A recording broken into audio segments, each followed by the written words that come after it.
All right, so we have to find which of the following best describes the answer to the given multiplication problem. You have 12 and 9/10 times 6 and 7/10. So we're trying to figure out which one the answer will fall into, A, B, C, or D.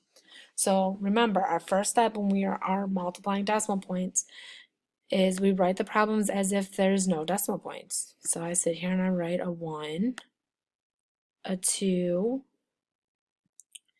a 9 times a 6, and we keep it lined up. The 6 is underneath the 2, and then the 7 is in the 1's place right now. So we put that in underneath the 9 that's in the 1's place. And then we begin to multiply. So if we do 9 times 7, we get 63. And remember, you have that red X that's on your page right here that will take you to your multiplication chart. So you get 63, the 6 goes up here. 7 times 2 is 14. 14 plus 6 is 20. So I put my 0. Then I bring up my 2. And then you do 7 times 1 is 7. 7 plus 2 is 9.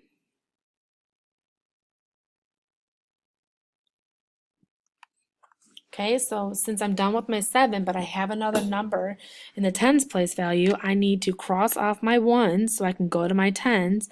And since I'm crossing off, I want to stay in line based off the place value. So I'm staying in line, meaning that I'm going to put a 0 below the 3.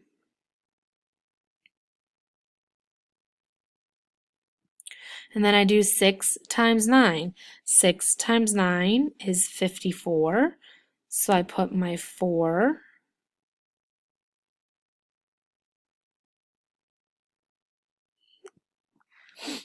And then I am putting my 5. I'll delete that 6 so we don't get confused.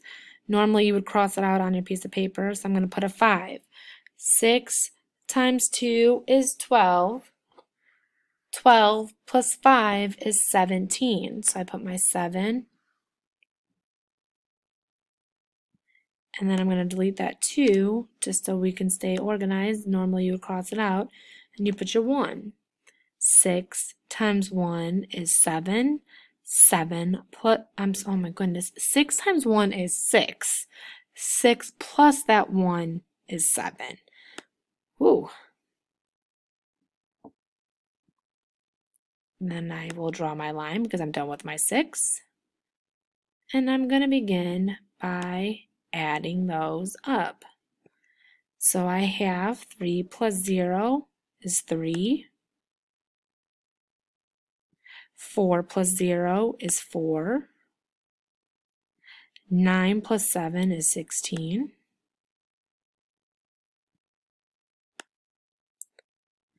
7 plus 1 is 8. Okay, so now I have to sit here and think, okay, in my original problem, I have a 9 and a 7. So a 9 and a 7, that's two different numbers. So I put 2 in my bubble. And that means I'm going to be making 2 swoops. Swoop 1, whoops. Swoop 1, swoop 2. So I get 86 and 43 hundredths. Okay, so if I have 86 and 43 hundredths, I have to figure out where that falls based off these answers. So the product is less than 85. 86 is not less than 85. So A is not my answer. The product is greater than 85. 86 is greater than 85. So right now I'm thinking it's B. I'm going to drag it over B. But I'm going to just double check C and D just to make sure. The product is equal to 75? Nope. It's not equal. The product is less than 75. 86 is not less. So B is my answer. And that's fluency for today.